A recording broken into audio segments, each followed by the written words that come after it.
Hi hello. உலகெங்கிலும் இருக்கிற சினிரேஸ் YouTube channel நேயர்கள் அனைவருக்கும் வணக்கம். நான் உங்கள் தலப்பாக்கட்டி ராஜ்பாபு. இன்னைக்கு நாம பார்க்க போற படம் இயக்குனர் சங்கர் இயக்கத்தில் வெளிவந்திருக்கிற கமல்ஹாசன், சித்தார்த், பிரியா பவானி சங்கர், ராகுல் பிரீத் சிங், சமுத்திரகனி, எஜி சூர்யா மற்றும் பெரிய ஒரு பட்டாளமே நடிச்சிருக்கிற இந்தியன் 2 படத்தை பத்தி பார்ப்போம். இப்ப படத்தோட கதை நடத்த பார்த்துருவோம். ஆரம்பத்திலேயே சித்தார்த், பிரியா பவானி சங்கர், ஜெகன் அந்த டீம் வந்து பார்க்கிங் டாக்ஸ் அப்படின்ற யூடியூப் சேனல் வந்து ரன் பண்றாங்க. சொசைட்டியில் நடக்கிற சின்ன சின்ன தவறுகள், அநியாயங்கள், அக்கிரமங்கள், தவறுகள் இந்த மாதிரி விஷயத்த வந்து எப்படியாவது நம்ம வந்து தட்டி கேட்டு யூடியூப்ல போட்டோம்னா பப்ளிக் வந்து கிளியர் ஆகிடும், இதனால பாதிக்கப்பட்ட மக்களுக்கு வந்து ஒரு தீர்வு கிடைக்கும் அப்படின்னு நம்பி இதை வந்து கண்டினியூ பண்ணிட்டு இருக்கிறாங்க. இவங்களுக்கு வந்து லைக்ஸு, வியூஸ் வந்து நல்லாவே போயிட்டு இருக்குது. அப்போது ஒரு பாயிண்ட்ல வந்து ஒரு பையன் வந்து கல்வி கடனை வாங்கிட்டு அந்த கடனை கட்ட முடியாமல் தவிச்சிட்டு இருக்கும்போது பேங்க்ல இருந்து அடியாட்களை வச்சு அவனை வந்து அந்த குடும்பத்தையே வந்து துன்புறுத்தி அவனை டார்ச்சர் பண்றாங்க. அவன் அந்த பாதிப்புல இருந்து வெளியில் வர முடியாம மன உளைச்சல்ல ட்ரெயின் முட்டி போய் நின்றுட்டு அவன் வந்து தற்கொலை பண்ணிக்கிறான். அப்படியே பேரல இந்த பக்கம் பார்த்தீங்கன்னா ஒரு மிடில் கிளாஸ் பொண்ணு ஒரு 8 லட்ச ரூபாய் கொடுத்தாதான் கவர்மெண்ட் ஜாப்ல வந்து நம்மளுக்கு வந்து டீச்சர் வேலை கிடைக்கும் அப்படின்ற மாதிரி அவன் வந்துட்டு வேலைக்காக நின்று இருக்கா. அந்த பணத்தை கட்ட முடியாம அவங்க பண்ண டார்ச்சர்ல அதே மாடியில இருந்து அவன் வந்து கீழே வந்து தற்கொலை பண்ணிக்கிறான். இப்போ ரெண்டு விஷயமும் வந்து பேரலா வைரல் நியூஸ் வந்தோடனே இவங்க யூடியூப் சேனல் நடத்துறதுனால இவங்க அந்த நியூஸ் கேள்விப்பட்டு அந்த இடத்துக்கு போகிறாங்க. போயிட்டு பார்க்கும்போது அங்கே வந்து தப்பு நடக்குது, இதுக்கு காரணமானவங்களை அரெஸ்ட் பண்ணுங்க அப்படின்னு சித்தார்த் அந்த டீம் வந்து போராடும் போது போலீஸ் வந்து இவங்களே வந்து நீங்கள் யூடியூப் சேனல் குரூப்பா, உங்களுக்கு வியூஸ் வேணுன்றதுக்காக நீங்கள் என்னென்ன பண்ணுவீங்களா அப்படின்னு சொல்லி அரெஸ்ட் பண்ணிடுறாங்க. இப்போ ராகுல் பிரீத் சிங் அவங்க வந்துட்டு சித்தார்த்தோட லவரு, அவங்க வந்து இவங்க எல்லாருமே ரிலீஸ் பண்ணிட்டு இந்த வேலைலாம் உனக்கு வேண்டாம், யூடியூப்லாம் தூக்கி தொலா போட்டுரு, நீ ஃபாரினுக்கு வந்துரு, நம்ம 2 பேரும் செட்டில் ஆயிடலாம் அப்படின்னு கூப்பிடுறாங்க. சித்தார்த்துக்கு வந்து விருப்பம் இல்லை. நான் எதுவாக இருந்தாலும் இந்த மக்களுக்கு ஏதாவது பண்ணணும்னு நினைக்கிறேன், என்னை கூப்பிடாத, நீ போயிட்டு உன் ஒர்க்கு பாரு அப்படின்னு சொல்லி ஒரு ஆர்குமெண்ட் முற்றும் போது என்ன ஆகுதுன்னா, டேய் உங்களால் இந்த உலகத்தை வந்து காப்பாற்ற முடியாதா, இந்த மக்களுக்கு வந்து எதுவுமே பண்ண முடியாது, நீ பிடிச்சி உள்ளே போடுவேன், அவன் நைட்டே வந்து அரெஸ்ட் பண்ணிட்டு போனவன் ரிலீஸ் ஆகி வெளியில் வந்துடுவான், உங்களால் ஒன்றும் பண்ண முடியாது, இன்னைக்கு காசு கொடுத்தா என்ன நடக்கும் அப்படின்ற மாதிரி ஒரு கான்வர்சேஷன் எண்டில் என்ன நடக்குதுன்னா ஃப்ரெண்ட்ஸுங்கெல்லாம் வந்து தோண்டு போயிடுறாங்க. என்ன மச்சான் இவ்வளோ நம்ம பண்ணுறது மக்களுக்கு பண்ணுறதெல்லாம் வேஸ்ட்டா, இது ஒன்றுமே பண்ண முடியாதா அப்படின்னு ஃபீல் பண்ணும்போது, இல்லை மச்சான் லஞ்சம் ஊழல் இந்த மாதிரி ஆளுங்களுக்கு வந்து ஒருத்தர் இருக்காரு, அவர் தான் சரியான ஆள் அப்படின்னு சொல்லி பேசுகிறாப்புல. யாருன்னு கேட்கும்போது சேனாதிபதி பற்றி சொல்கிறாப்புல. ஏய் அவருக்கு அப்பே வயசாயிடுச்சுரா, இப்போ இருக்காரா இல்லையானே தெரியலையே அப்படின்ற மாதிரி ஒரு டவுட் வரும். எதுக்கு இந்த டவுட்டு, மீடியாவில் வந்துட்டு கம்பேக் இண்டியன் அப்படின்னு சொல்லி ஒரு ட்ரெண்டிங்காக ஒரு மெசேஜ் போடுவோம். இது வந்து கண்டிப்பாக இருந்தாருன்னா அவரோட காதுக்கு ரீச் ஆகும், நம்மளுக்கு ஹெல்ப் பண்ணுவார், இந்த மக்களை திருத்தணும் நாட்டை காப்பாற்றணும்னா அவர் வந்தால் தானே நடக்கும் அப்படின்ற மாதிரி வந்து ஸ்ட்ராங்காக சொல்லிட்டு ட்ரெண்டிங் பண்ணுறாங்க. இப்போ பார்த்தீங்கன்னா வேர்ல்டு ஃபுல்லாக வந்து இந்த ட்ரெண்டிங் வந்து பயங்கர பீக்கில் போகுது. பீக்கில் போனோடனே ஒரு பாயிண்டில் இந்த மெசேஜ் வந்து இந்தியன் தாத்தா அவருக்கு போய் ரீச் ஆகுது. ரீச் ஆன உடனே நான் வந்து இந்தியாவுக்கு வரேன் அப்படின்னு ஒரு மெசேஜ் கொடுக்குறாப்புல. கொடுத்தோடனே இவங்களுக்கு சித்தார்த் அந்த டீமு எல்லாருக்குமே வந்து பெரிய ஒரு ஹாப்பினஸ் ஆகிடுது. இப்போ இந்தியன் தாத்தா இந்தியாவுக்கு வராரு. வந்த உடனே அன்னைக்கு பார்த்த 100, 200, 500 லஞ்சம் இன்னைக்கு வந்து 1000 லட்சம் கோடி கணக்கில் போயிட்டு இருக்கிற விஷயங்களை பார்க்கும்போது இந்தியன் தாத்தா என்ன பண்ணாரு அப்படின்றது மீதி கதை. படத்தோட பாசிட்டிவ் என்னன்றது பார்க்குறோம். பொதுவாக சங்கர் சார் படம்னாவே பெரிய பிரம்மாண்டத்தை வந்து கொடுப்பாருன்னு ஒரு எதிர்பார்ப்பு இருந்தது. அதே மாதிரி எதிர்பார்ப்போட உள்ள வரவங்களுக்கு கண்டிப்பாக இந்த படம் வந்துட்டு 100% சாட்டிஸ்ஃபைடுன்னு சொல்லலாம். ஏன்னா எத்தனையோ இயக்குநர்கள் வந்து இன்னைக்கு பிரம்மாண்டமாக ட்ரை பண்ணி பயங்கரமாக செட்டு போட்டு பயங்கரமாக சிஜியில் ஒர்க் பண்ணியிருந்தாலுமே கூட சங்கர் சாருக்குன்னு ஒரு ஒரு ப்ராட் மைண்ட் வியூ இருக்கு இல்லைங்களா, அது வந்து சூப்பராக கலைக்கிருக்காருன்னு சொல்லலாம். சாங்ஸாக இருக்கட்டும், அவருடைய ஒரு பிரம்மாண்டமான சீன்ஸு கொரியோகிராஃபியாக இருக்கட்டும், எல்லாமே வந்து நல்லா இருக்குது. இவ்வளோ செலவு பண்ணதுக்கு நம்ம விஷுவல் வந்துட்டு கண்டிப்பாக நம்புற மாதிரி இருக்குமானா இந்த படம் நம்புற மாதிரி இருக்கும். ஏன்னா அவ்வளோ க்ரௌடு, சித்தார்த் வர போர்ஷன்ஸு அந்த மாதிரி விஷயம்லாம் பார்த்தீங்கன்னா ரொம்ப சூப்பராக பண்ணியிருக்காரு சொல்லலாம். அதே மாதிரி இவருடைய கற்பனையை 100% ஃபுல்ஃபில் பண்ணது வந்து ரவிவர்மனுடைய சினிமாட்டோகிராஃபின்னு சொல்லலாம். ரொம்ப ஒரு ஃப்ரேமும் கண்ணில் ஒத்திக்கிற மாதிரி ஒரு விஷுவல் பண்ணியிருந்தாரு, அதெல்லாம் சூப்பர். அதே மாதிரி ஸ்டண்ட் மாஸ்டருடைய ஒர்க்கும் வந்து ரொம்ப சூப்பராக இருந்தது. அடுத்து வந்து பார்த்தீங்கன்னாக்கா இந்த படத்தை வந்து ரொம்ப ஹைலைட்டாக தாங்கி நிற்கிறது உலகநாயகன் கமல்ஹாசன். அவரோட போர்ஷன் வந்து பார்த்தீங்கன்னா அவருடைய மேக்கப் வந்து 6 to 8 ஹவர்ஸ்ன்றாங்க.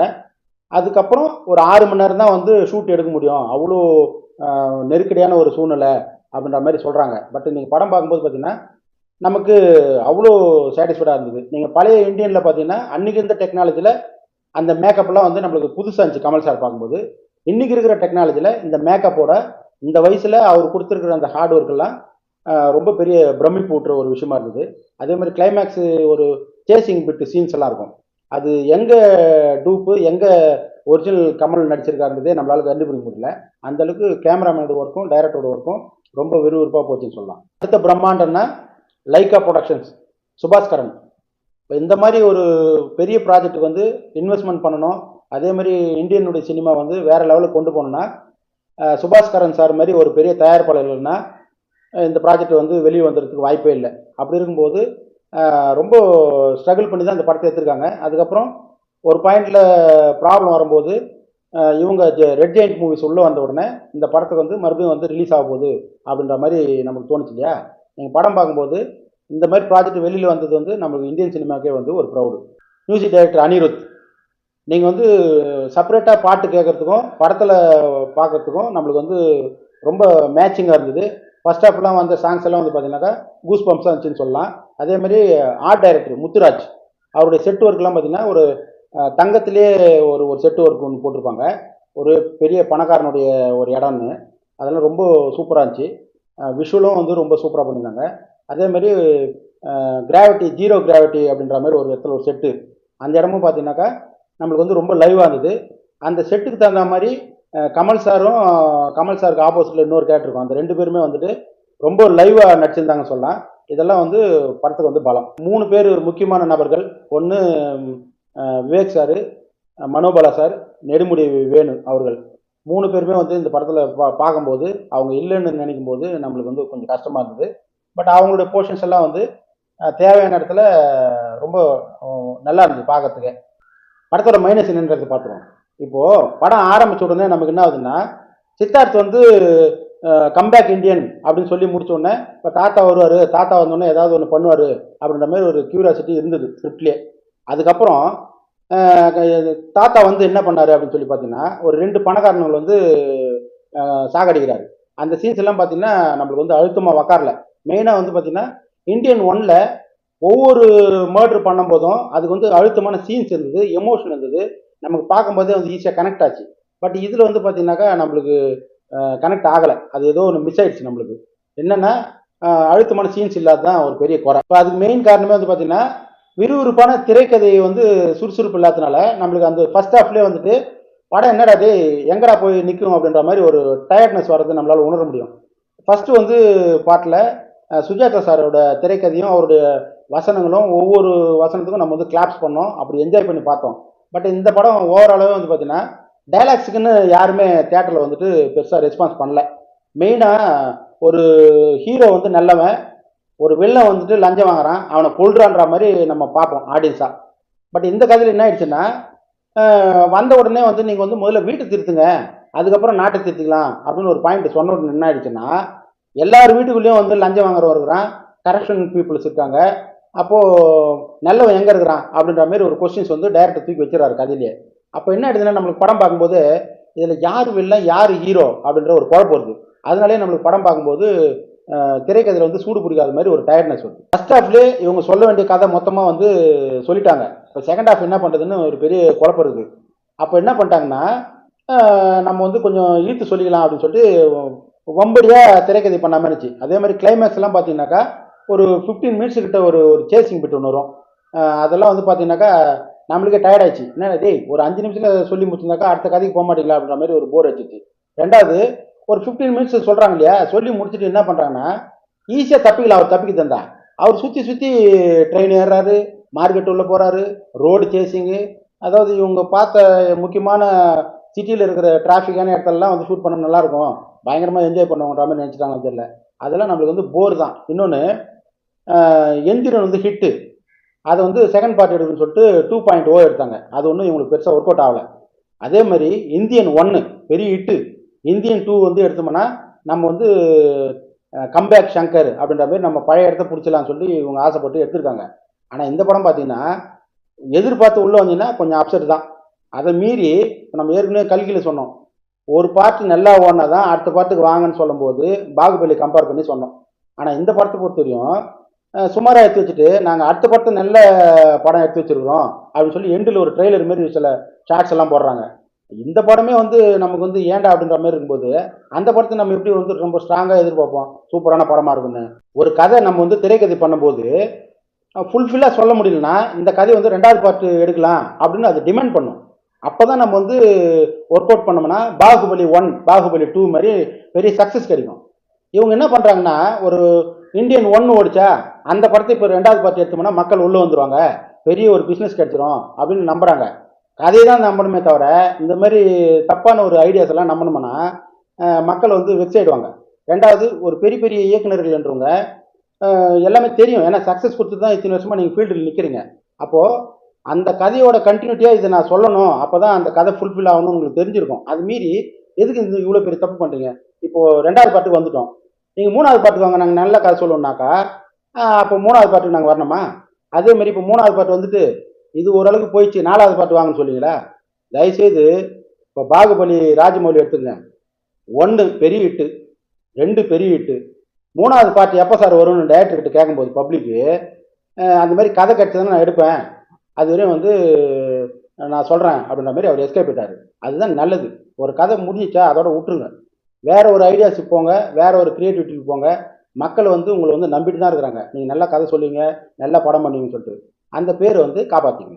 இந்தியன் 1ல் ஒவ்வொரு சீன்ஸ்லுமே வந்து பார்த்தீங்கன்னாக்கா நம்மளுக்கு வந்து கூஸ் பம்ப்ஸான டைலாக்ஸ். அதே மாதிரி கவுண்டமணி சில டைலாக்ஸ் எல்லாம் பேசுவார் செந்தில்கிட்ட. நம்மளுக்கு வந்து காமெடியாக இருந்தாலுமே கூட பயங்கரமான ஒரு ஃபயரான ஒரு டைலாகாக இருக்கும். பெரிய கமல் வந்து இப்போ பையன்கிட்ட பேசுகிற டைலாக்கு, அதே மாதிரி வந்து ஹீரோயின்கிட்ட வந்து சுகன்யா பேசுகிற டைலாக்லாம் பார்த்தீங்கன்னா அவ்வளோ அருமையாக இருக்கும். நெடுமுடி வேணுக்கும் பெரிய கமலுக்குமே வந்து டைலாக் போர்ஷன்லாம் இருக்கும். அதெல்லாம் வந்து கேட்கும்போது ரொம்ப சூப்பராக இருக்கும். சுதந்திர டைமில் வந்து பேசுகிற வசனங்கள் வந்து நம்மளுக்கு வந்து ரொம்ப கூஸ் பம்ப்ஸாக இருக்கும். அதே மாதிரி பேட்ராட்டிக்கான ஒரு டைலாக்ஸாக இருக்கும். அந்த படத்தை கம்பேர் பண்ணி இந்த படத்துக்கு வந்தோம்னா இந்தியன் 2ல் டைலாக்ஸ் வந்து ஒரு 10% கூட நம்மளுக்கு வந்துட்டு கிளாப்ஸுக்கு உண்டான டைலாக்ஸ் இல்லை, ஃபயரான டைலாக்ஸ் இல்லை.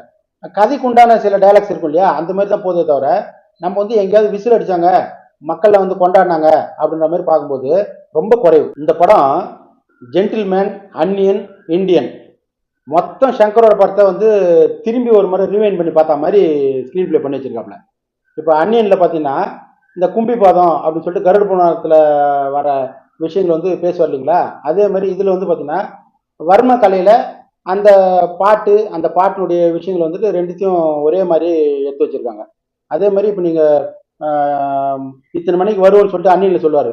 அதே மாதிரி இதுலேயும் வந்து பார்த்தீங்கன்னா நான் வந்து 7 மணிக்கு வருவேன் ஃபேஸ்புக் லைவுக்கு அப்படின்ற மாதிரி சொல்லியிருக்காப்புல. மொத்தமாக திருப்பி எடுத்து வைக்கிறதுக்கு புதுசாக என்ன யோசிங்க. இதுக்கு ஜவான் நீங்கள் பார்த்தீங்கன்னாக்கா ஒரு படி மேலே போய் சிசி புள்ள வேறு மாதிரி பண்ணிட்டாப்புல. ஷாருக் கானும் நம்மளுக்கு வந்து ஃப்ரெஷ்ஷாக சொல்லியிருந்தாப்புல. சீன்ஸும் வந்து ரொம்ப அழகாக ஹீரோயிசமான சீன்ஸ் இருந்தது.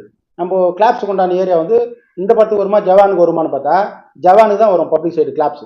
மியூசிக் இப்போ நீங்கள் இந்தியன் 1ல் நீங்கள் பார்த்தீங்கன்னா ரகுமான் சார் போட்ட கப்பல் ஏறி போயாச்சு, அந்த ஒரு சாங்கே போதும் இன்னைக்கு வரையும் நம்மளுக்கு வந்துட்டு ஒரு சுதந்திரம்னா என்ன, அந்த ஒரு அடிமைத்தனம் என்ன, நம்ம எவ்வளோ கஷ்டப்பட்டோம் அடிமை டைமில் அப்படின்றதெல்லாம் வந்து முடி புல்லரிச்சு நிற்கிற அளவுக்கு ஒரு சாங்ஸு. அந்த படத்தில் எல்லா பாட்டும் விட்டுருங்க, அந்த ஒரு பாட்டே போதுமானது, கப்பல் ஏறி போயாச்சு. ஆனால் இந்த படத்தில் வந்து பார்த்தீங்கன்னாக்கா நமக்கு பாட்டுன்னு ஒன்று வருதே தவிர பெருசாக நம்மளுக்கு ஒன்றும் கேட்சிங்காக இல்லை.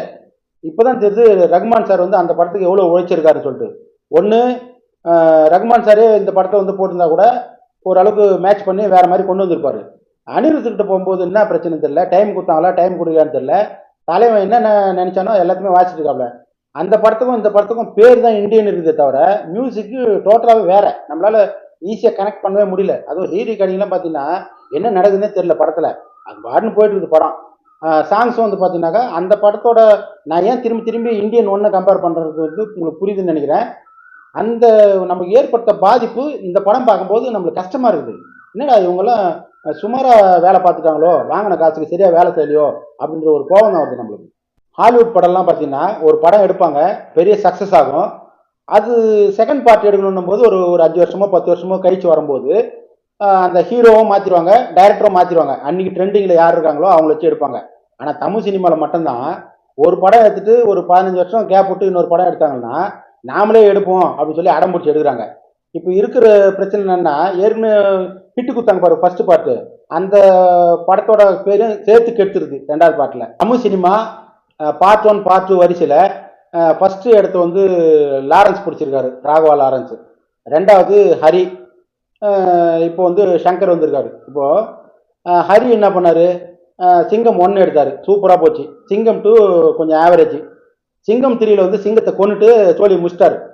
இப்போது சங்கர் இந்தியன் 1 வந்து super duper hit, silver jubilee படம்.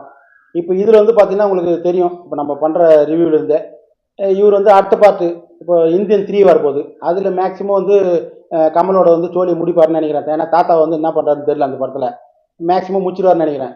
இப்போது ஹரி அவுட்டு, சங்கர் அவுட்டு. இப்போது அடுத்த கட்டத்தில் இருக்கிறது வந்து பார்த்தீங்கன்னா ஜெயிலர் 2 வந்து படம் எடுக்க போகிறதா கேள்விப்பட்டோம். அது வந்து ரஜினி சார் தான் யோசிக்கணும். அது அடுத்த இடம் பார்த்தீங்கன்னாக்கா லோகேஷ் கனகராஜ் வெயிட்டிங்கில் இருக்காப்புல. கைதி 2 வரப்போகுது, விக்ரம் 2 வரப்போகுது, லியோ 2 வரப்போகுதுன்னு சொல்லிட்டு இருக்கிறாரு. எல்லா இயக்குனரும் அடுத்த பார்ட்டி எடுத்துட்டு அடி வாங்கிட்டு வீட்டுக்கு வந்தவங்க தான். தயவுசெய்து பெரிய பெரிய இயக்குனர்கள் வந்து ஒரு படம் ஓடணுன்னு அந்த படத்தோட பிராண்ட் நேம் வச்சுட்டு ஆடியன்ஸ் வந்து முட்டாளாக்கி ஏமாத்தாதீங்க. இப்போ நீங்கள் தெலுங்குல வந்து பாகுபலி 3 அப்படின்னு சொல்லி இப்போ பூஜை போட்டால் நமக்கே தெரியும் 2000 கோடி ரூபாய் வந்து ஆரம்பத்திலே வந்து பிஸ்னஸ் ஆகிடும். ஆனால் அது மீறி அவர் ஏன் எடுக்கலைன்னா மக்களை நம்ம ஏமாற்றக்கூடாது, அதுக்கு உண்டான கதை வரும்போது நம்ம அப்போ எடுத்து அவங்க வந்து திருப்தி பண்ணலாம் அப்படின்னு ஒரு ஐடியாவில் இருக்காப்புல. அதே மாதிரி ஐடியாவில் தான் பெரிய பெரிய இயக்குனர் வந்து நீங்கள் வந்து டிசைட் பண்ணணும். ஏன்னா உங்களுக்கு எல்லா ஹீரோவும் வந்து டேட்டு கொடுப்பாங்க. கேட்டால் எவ்வளோ பெரிய ப்ரொடியூசராக இருந்தாலும் 500 கோடி பட்ஜெட்னாலும் கண்டிப்பாக உங்களுக்கு வந்து சப்போர்ட் பண்ணுறாங்க. அப்படி இருக்கும்போது நீங்கள் ஓன் பிராண்டில் இருக்கிற ஒரு படத்தை வந்து சேர்த்து கெடுக்குறீங்க. அது வந்து தேவையில்லைன்னு நினைக்கிறேன். நீங்கள் வந்து புதுசாக ட்ரை பண்ணுங்கள். தமிழ் சினிமா வந்து புது கிரியேட்டிவிட்டி வரட்டும், புது டெக்னாலஜி வரட்டும், புது ஐடியாஸ் வரட்டும். ஆடியன்ஸும் உங்கள்கிட்ட எதிர்பார்க்குறது என்ன, புது புது கதைகள் தான். ஏற்கனவே எடுத்த படத்தை வந்து திருப்பி எடுங்கன்னு சொல்லி யாரும் கேட்கல. இந்த படத்தை பார்க்கலாமா வேண்டாமா அப்படின்னு நீங்கள் வந்து யோசிக்கிறது புரியுது. பொதுவாகவே ஜெயிலர் பார்த்துருப்பீங்க. ரஜினி சார் வந்து இந்த வயசில் வந்து எவ்வளோ ஆக்டிவாக படத்தை வந்து சூப்பராக பண்ணியிருக்காரு, ஃபைட்டெல்லாம் நல்லா என்ஜாய் பண்ணியிருக்காங்க, இன்னொரு பாட்ஷா பார்த்த மாதிரி இருந்தது அப்படின்னு ஒரு க்யூரியாசிட்டியில் வந்து என்ஜாய் பண்ண மாதிரி கமல் சாரோட ஃபேனும் இந்த படத்தை உலக நாயகன் வந்து இந்த அளவுக்கு ஹார்ட் ஒர்க் பண்ணி இந்த வயசில் வந்து பல விதமான கெட்டப்புகளை போட்டு மேக்கப்புகளை போட்டு நல்லா நடிச்சிருக்காரு அப்படின்னு என்ஜாய் பண்ணலான்னு வர்றவங்களுக்கு இந்த படம் வந்து ஃப்ரெஷ்ஷாக இருக்கும். அதே மாதிரி இந்தியன் 1 அந்த படத்தோட கண்டினியூட்டி தான் இந்த படம் அப்படின்னு எதிர்பார்த்து வந்தீங்கன்னா கொஞ்சம் மனசு கஷ்டப்படும். நீங்கள் வந்து ஃப்ரெஷ்ஷாக மைண்ட் செட்லேயே படம் பாருங்கள். இன்னொன்று, சங்கர் சார் அப்டேட்டில் இருப்பார்னு பார்த்தா ஆடியன்ஸ் அப்டேட்டில் இருக்கான். இந்த ரிவ்யூ உங்களுக்கு பிடிச்சிருக்குன்னு நம்புகிறேன். லைக் பண்ணுங்கள், சப்ஸ்கிரைப் பண்ணுங்கள், ஷேர் பண்ணுங்கள், அதேமாதிரி கமெண்ட்ஸ் பண்ணுங்கள். அடுத்து நல்ல வீடியோவில் மீட் பண்ணலாம். Until then signing out, Thalappakatti Rajbabu.